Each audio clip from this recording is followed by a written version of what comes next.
What next? What next? If I only had a sign what to do next. But first, it's time for a snack.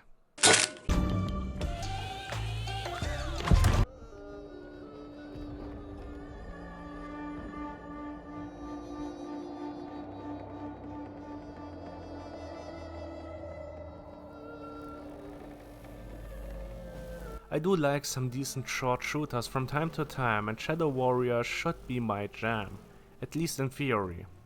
In reality though, I have very mixed feelings about the reboot games. I've gotten the first two games for free a while ago. I pretty much enjoyed the first one for what it is, a smaller shooter with ambition, a wacky story and characters, which were kind of engaging and had some good ideas. Nothing great, but interesting. For the second one I simply did not care. It was a Borderland-like looter shooter with randomly generated levels, which all felt alike, and a story which I could not remember even if my life depended on it. I just played through it over Christmas years ago, as I had it for free and nothing else to do. I had time on my hand and thought it might be as good or better than the first one, but it wasn't, at least for me. The third one sounded like a return to form, but with a bigger budget and a more experienced team. So it should have been a slam dunk, right? Right? Well, the reviews were pretty middling, so this was already a warning sign, but maybe it was just because the people expected something more in line with the second one. Well, I was curious, so I gave it a try, and can now speak for myself. Did I like it? Well, let's find out. It starts pretty wacky and with a pretty funny exposition dump in which Wang explains that the apocalypse has occurred, as he was unable to kill a giant dragon, which swallows the earth and freezes everything. That's when Zilla, the antagonist of the series, appears and explains that he has an idea to save the world, or what is left of it. Hoji's mask has enough energy to power a goddess, and make her even stronger and make her beat the dragon. But just when the ritual starts, Hoji's ghost, which is still in the mask, tells Lo that he will die when the ritual is completed. So Wang saves his friend and together they follow a plan B, which will also kill the dragon. Hopefully. Shadow Warrior 3 does look like a AAA game at times. There are a lot of cutscenes, it has nice graphics, runs mostly pretty well, and has a lot of voice acting for its short playtime. So much actually that people get interrupted while talking by new dialogue or cutscenes triggering. Similar to the Guardians of the Galaxy game. The story itself is okay for what it is. It's not as funny as it thinks it is, it's not as interesting as the first one, and some motivations are hard to understand. But it kind of works in general and is entertaining enough to keep the player interested. I like the story from the first one better though, from what I remember. What interested me more was the gameplay though. This once again plays pretty differently to the other games. While the first one was like a mix of Hard Reset and a standard but fun shooter, the second one was more of a looter shooter. This here plays more like Doom Eternal. You even get a grappling hook and there are some extensive platforming sequences. The weapons and splatter mostly feel pretty good here, but there are also some major issues. For one, not all weapons are useful. The shotgun is insultingly bad. It's super weak unless your weapon almost touches the enemy. The effective range is also terrible. Just a few meters make the weapon absolutely useless.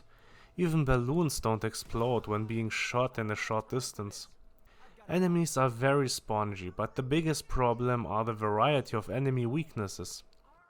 Let me explain. In the attempt to revolutionize the gameplay, almost each special enemy has a specific way to fight him.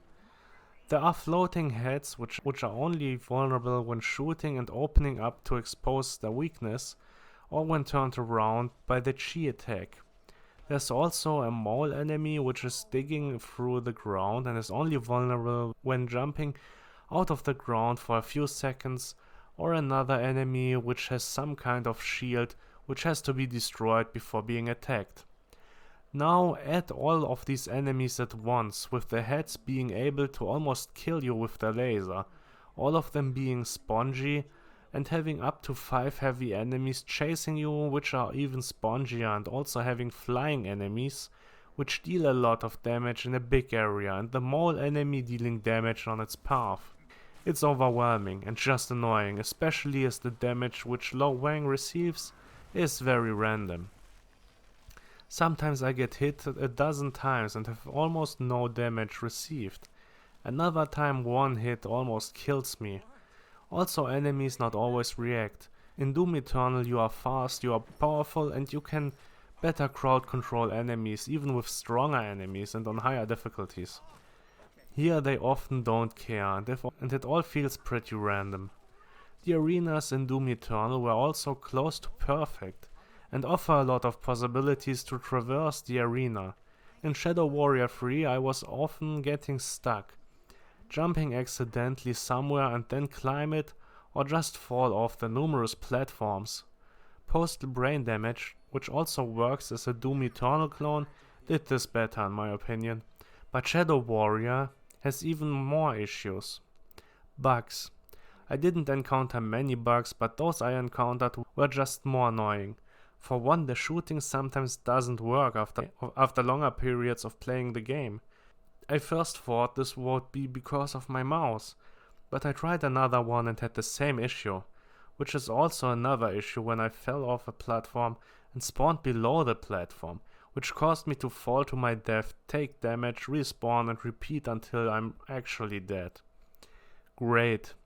The last boss enemy is also just fucking awful, and I'm starting to think that this is maybe my year of terrible boss fights.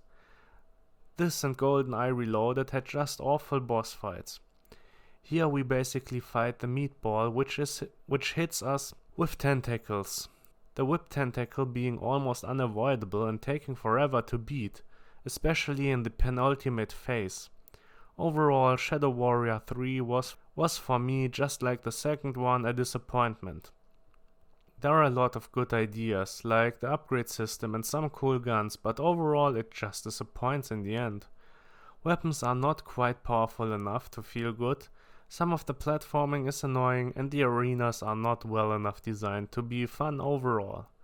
The splatter was nice, but if that's the best I can say about the game, it's already telling.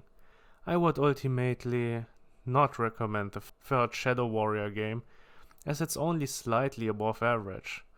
As you can see that the devs really tried, but having devs try doesn't create a good game every time. And Shadow Warrior 3 gets a 6 out of 10.